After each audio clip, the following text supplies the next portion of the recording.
Olá pessoal, continuando nossa série de aulas sobre Introdução à Física Clássica 2. Meu nome é Pedro Ina, sou da Escola de Ciência e Tecnologia da UFRN e hoje nós vamos falar sobre entropia.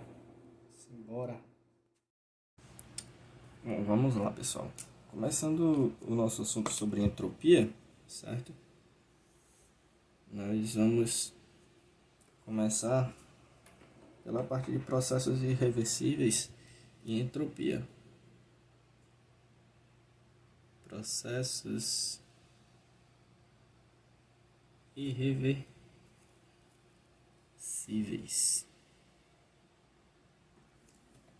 E aí, o que é que esse assunto nos diz? A entropia é diferente da energia, no sentido de que a entropia ela não obedece a uma lei de conservação. A energia do sistema fechado ela é sempre conservada, enquanto na entropia,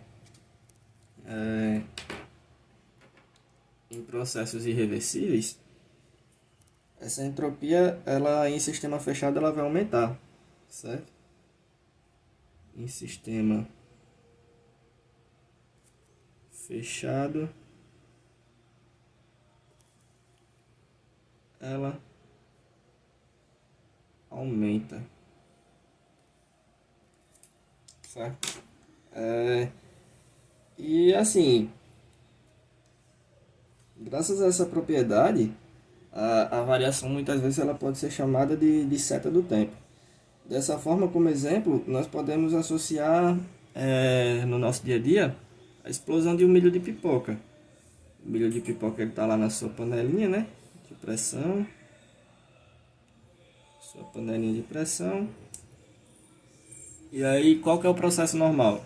Nós vamos colocar um milho ali dentro da panela, e conforme a temperatura vai aumentando, o nosso milho vai estourando, gerando ali a nossa pipoquinha, né? Certo? Então, o que é que essa lei nos diz? Que não temos como fazer o sentido inverso disso. Ou seja, não tem como você fazer a pipoca ela virar o milho novamente. E aí existem duas formas de definir essa temperatura do sistema e da energia.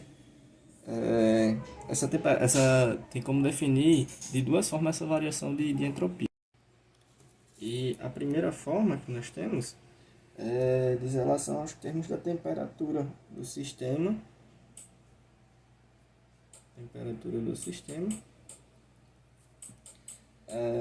e da energia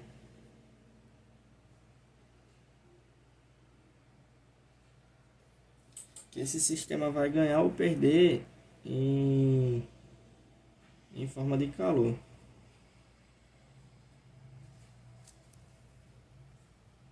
Em forma de calor. E a segunda forma que nós temos conta nas diferentes formas de distribuir os átomos, né? Distribuição dos átomos em moléculas que compõem o sistema. Distribuição de átomos em moléculas do sistema.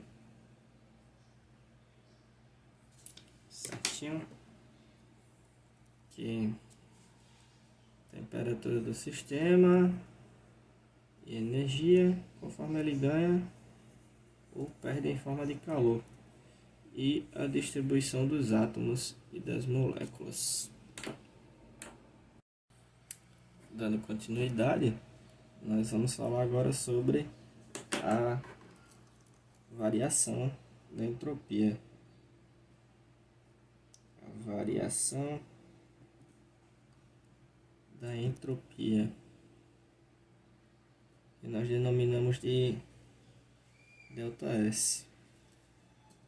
E aí o que é que nos diz? Qual é a definição dessa variação de entropia? Dado um sistema possuindo um gás ideal,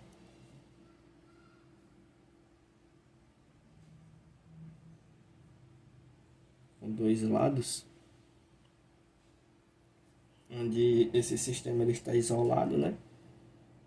Ele tem uma barreira aqui isolada. Um lado é composto de vácuo e o outro é composto de moléculas de um certo gás.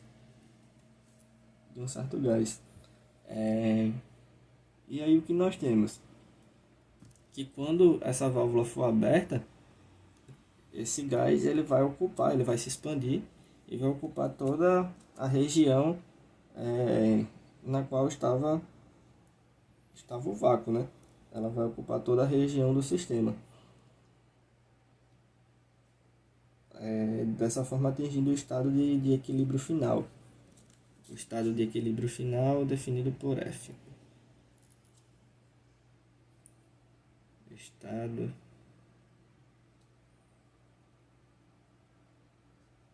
de equilíbrio final.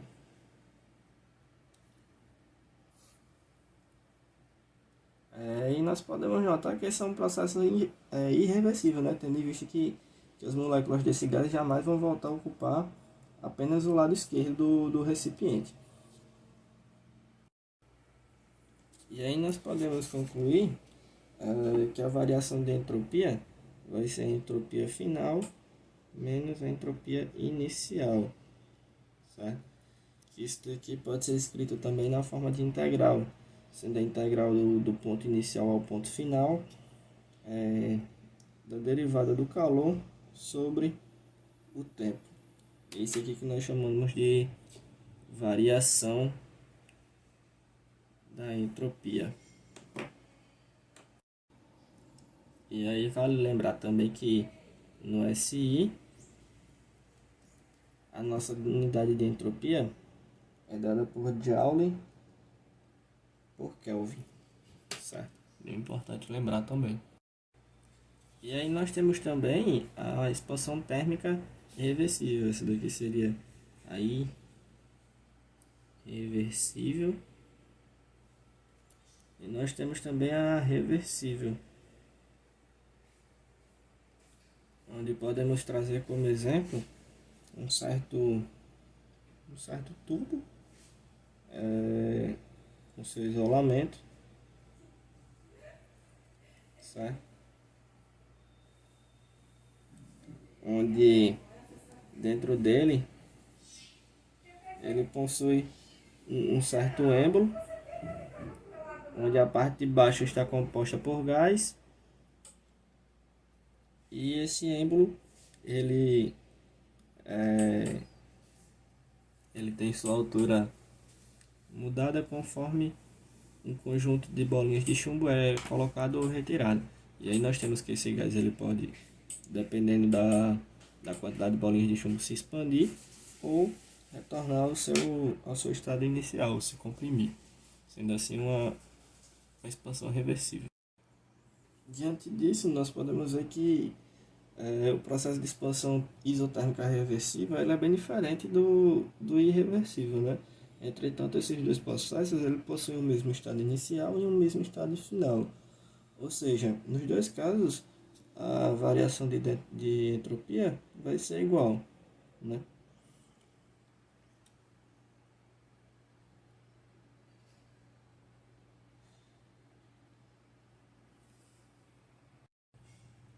E aí, na expansão isotérmica, nós colocamos a temperatura como sendo constante. Sendo assim, no caso da integral, a constante de tempo, né, da temperatura, ela vai sair da integral ficando 1 sobre T, integral de I até F, de dq. E como nós sabemos que a integral de dq é o próprio Q, nós vamos ter que o ΔS ele é igual a entropia final menos a inicial, que vai ser a mesma coisa que o calor sobre a temperatura. Sendo essa assim a nossa variação de entropia para processos isotérmicos. Falando agora sobre a nossa segunda lei da termodinâmica, a segunda lei da termodinâmica. Nela nós vamos poder ver que se um processo ele ocorrer em sistema fechado, a entropia do sistema ela aumenta para processos irreversíveis e permanece constante em processos reversíveis. Ou seja, a entropia nunca será negativa. Embora a entropia ela possa diminuir uma certa parte do sistema fechado, sempre existe um aumento equivalente ou maior em outra parte do sistema, de modo que essa entropia do sistema como um todo jamais possa diminuir. E é isso que a segunda lei nos retorna, que o ΔS será sempre maior ou igual a zero. Em seguida nós vamos ver um pouco sobre a entropia no mundo real, né? A entropia nós vamos falar de máquinas térmicas.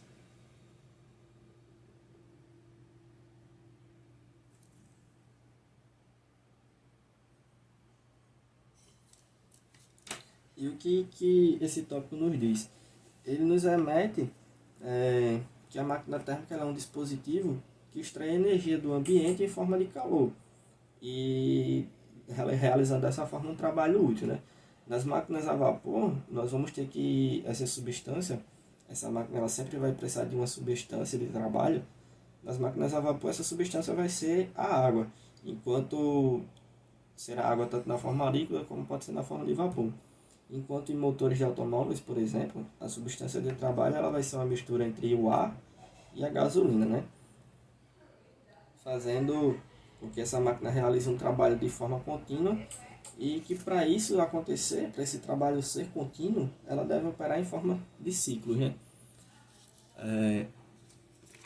A máquina ela possui sempre uma fonte, melhor dizendo, uma substância, né, primária para poder funcionar e ela para trabalhar de forma contínua